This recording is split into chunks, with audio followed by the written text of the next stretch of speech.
इन दिनों हर कोई महाराष्ट्र की सियासत में दिलचस्पी ले रहा है।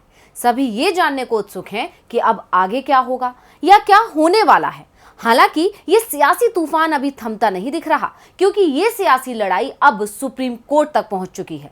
दोनों गुटों के अपने अपने दावे हैं। इतना ही नहीं, बीजेपी ने जो ये पूरा षड्यंत्र रचा था, जब उसमें फेल होती दिखी तो ईडी को आगे कर दिया गया है। शिवसेना सांसद संजय राउत को ईडी ने समन भेज दिया और 28 जून यानी कि आज उनको पेश होने का आदेश दिया गया है। मामला किसी जमीन घोटाले से जुड़ा हुआ है। हालांकि अचानक से इस मामले को तूल क्यों बनाया गया और महाराष्ट्र में चल रही लड़ाई के दौरान ही संजय राउत को समन क्यों भेजा गया, इस बात से सभी वाकिफ हैं, क्योंकि ये अब बीजेपी का पुराना पैंतरा हो चुका है कि जब वो अपने मंसूबों में कामयाब नहीं हो रही होती या कोई व्यक्ति विशेष उसके लिए मुसीबत बन रहा होता है, तो उसकी आवाज दबाने और उसे डराने के लिए केंद्रीय जांच एजेंसियों का इस्तेमाल करने लगती है। शिवसेना के आरोपों के मुताबिक महाराष्ट्र में तो ये खेल चोरी छुपे लंबे समय से चल रहा था, लेकिन अब खुलकर खेला जा रहा है। ये सब सियासी दांवपेच तो चल ही रहे हैं, लेकिन इन सब के बीच सबसे बड़ा सवाल ये है कि शिंदे गुट की प्लानिंग क्या है। क्या वो वाकई बीजेपी में शामिल होने की तैयारी में है या इसमें किसी तीसरे की ही एंट्री हो जाएगी और फिर बीजेपी को फायदा पहुंचाया जाएगा। ये सभी सवाल इन दिनों सियासी गलियारों में चर्चा का विषय बने हुए हैं। तो इन सवालों के जवाब लेकर मैं अंशिता श्रीवास्तव हाजिर हूं स्पेशल रिपोर्ट के साथ। स्वागत है आप सभी का। चलिए बढ़ते हैं आगे। दोस्तों, इस सत्ता संग्राम की लड़ाई में सवाल कई हैं और हर कोई इन सवालों के जवाब जानना चाहता है, क्योंकि स्थिति साफ नहीं हो पा रही है। एमएलसी चुनाव के नतीजे आने के बाद से ही ये सियासी संग्राम छिड़ा है। शिवसेना का आरोप है कि इस संग्राम की पटकथा बीजेपी ने लिखी है। हालांकि बीजेपी इन आरोपों से पल्ला झाड़ती आई है, वहीं दूसरी तरफ बीजेपी नेता एकनाथ शिंदे गुट के संपर्क में बने हुए हैं। बैठकें हो रही हैं। अटकलें तो ये भी लग रही थी कि एकनाथ शिंदे अलग गुट बनाने का दावा कर सकते हैं और नई पार्टी का नाम शिवसेना बाला साहेब ठाकरे रखा जा सकता है। चुनाव आयोग में इसे लेकर अर्जी लगाई जाएगी, लेकिन ये नाम उन्हें मिलेगा, इस पर अभी से संदेह पैदा हो गया, क्योंकि शिवसेना ने इसे लेकर आपत्ति जता दी थी।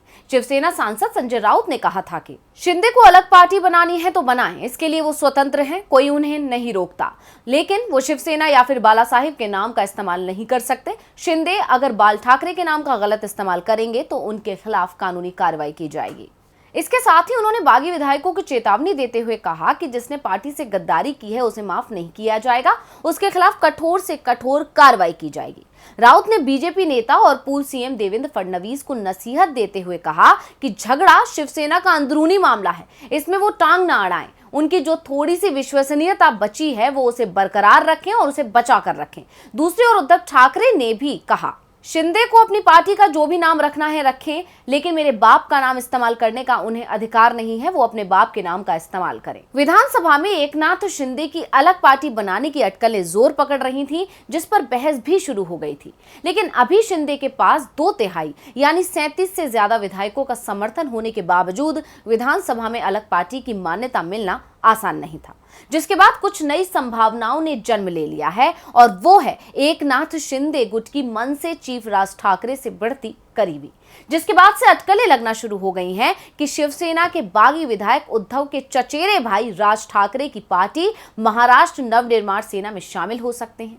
जैसे ही ये संभावना दिखी, कई सवाल खड़े हो गए, जैसे एक ठाकरे की पार्टी में हुई सियासी बगावत का अंत क्या दूसरे ठाकरे की पार्टी में जाकर होगा? क्या शिवसेना के बागी विधायकों की सदस्यता बचाने के लिए एकनाथ शिंदे के नेतृत्व में बागी विधायकों का गुट मनसे में मर्ज हो जाएगा? इन सवालों को हवा इसलिए मिली है क्योंकि एकनाथ शिंदे के विधायकों का किसी पार्टी के साथ मर्जर करना बेहद जरूरी है। दावा तो यह भी किया जा रहा है कि शिवसेना का बागी एकनाथ शिंदे गुट राजनीति के नए विकल्प तलाश रहा है। शिवसेना के नाम पर राजनीति करने वाला शिंदे गुट ठाकरे नाम और हिंदुत्व दोनों को नहीं छोड़ना चाहता। ऐसे में एकनाथ शिंदे गुट के 37 विधायक राज ठाकरे की पार्टी मनसे में शामिल हो सकते हैं, क्योंकि शिंदे के पास 2/3 यानी 37 से ज्यादा विधायकों का समर्थन होने के बावजूद विधानसभा में अलग पार्टी की मान्यता मिलना आसान नहीं है। अगर बागी गुट राष्ट्रपति चुनाव से पहले इस मसले का हल चाहता है तो उसके पास सबसे आसान रास्ता खुद का किसी दल में विलय करना है। ऐसे में मनसे में शामिल होने की बड़ी संभावना है। शिंदे गुट अगर राज ठाकरे की पार्टी में विलय हुआ तो हिंदुत्व ठाकरे और बाला साहेब ठाकरे की विरासत भी मिल सकती है। बता दें कि महाराष्ट्र विधानसभा में एमएनएस का एक विधायक है। राज्यसभा और विधान परिषद के चुनाव में एमएनएस के विधायक ने हिंदुत्ववादी बीजेपी के पक्ष में मतदान किया था। मनसे का भले ही विधानसभा में मात्र एक विधायक है, लेकिन पार्टी का आधार लगभग पूरे महाराष्ट्र में है। ऐसे में किसी अन्य दल के साथ विलय की जगह शिंदे गुट के लिए मनसे सबसे सटीक पार्टी होगी। दोनों बाला साहेब की विचारधारा से प्रभावित हैं और उनकी तरह ही कट्टर हिंदुत्व के मुद्दे पर आगे बढ़ने की बात कर रहे हैं। अब अगर ऐसा होता है तो भी बीजेपी को फायदा पहुंचने वाला है, क्योंकि राज ठाकरे को लेकर पहले ही कई बार अटकलें लगती रही हैं कि वो बीजेपी के इशारे पर काम कर रहे हैं। उन्होंने लाउडस्पीकर विवाद को खड़ा किया था, या ये भी कह सकते हैं कि महाराष्ट्र की सियासत को हिलाने की तैयारी तो पहले से ही शुरू हो गई थी, लेकिन बीजेपी अपने मंसूबों में कामयाब होती नहीं दिख रही है। ऐसे में बीजेपी ने ये सारी पटकथा लिखी। हालांकि शिवसेना अपनी रणनीति से इसे भी फेल करती दिख रही है।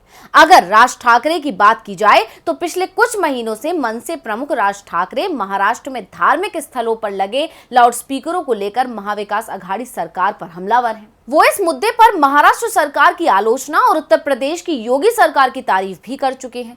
महाराष्ट्र की राजनीति में कभी मराठी मानस और कट्टर हिंदुत्व की समर्थक माने जाने वाली शिवसेना की हिंदुत्व के मुद्दों पर पकड़ ढीली होने से राज ठाकरे को फ्रंट फुट पर खेलने का मौका मिल गया है।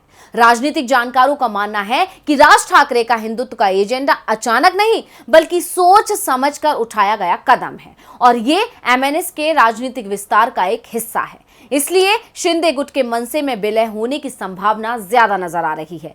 चाहे सीधे तौर पर या किसी तीसरे के जरिए, एकनाथ शिंदे गुट बीजेपी से ही नजदीकी बढ़ा रहा है, और ये रास्ता बीजेपी का ही दिया हुआ है, जिससे सांप भी मर जाए और लाठी भी ना टूटे। क्योंकि जब से ये बवाल शुरू हुआ है, बीजेपी कटघरे में खड़ी हुई है। शिवसेना का आरोप है कि बीजेपी ने ही ईडी का डर दिखाकर विधायकों को जबरन पकड़ लिया है।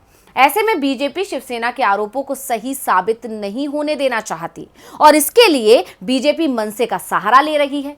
यानी ये भी उसी पटकथा का एक और अध्याय है जो बीजेपी ने लिखा है। ऐसे में अब देखना ये होगा कि शिवसेना के बागी विधायक सीधा बीजेपी से जुड़ते हैं या फिर मनसे के जरिए बीजेपी में जाएंगे। हालांकि एकनाथ शिंदे के तेवरों से यही लग रहा है कि वो जल्द ही कोई बड़ा फैसला ले सकते हैं।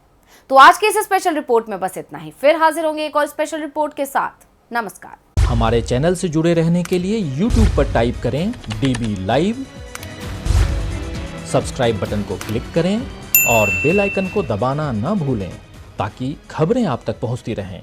देखते रहिए DB लाइव, क्योंकि यहाँ हैं खबरें लगातार।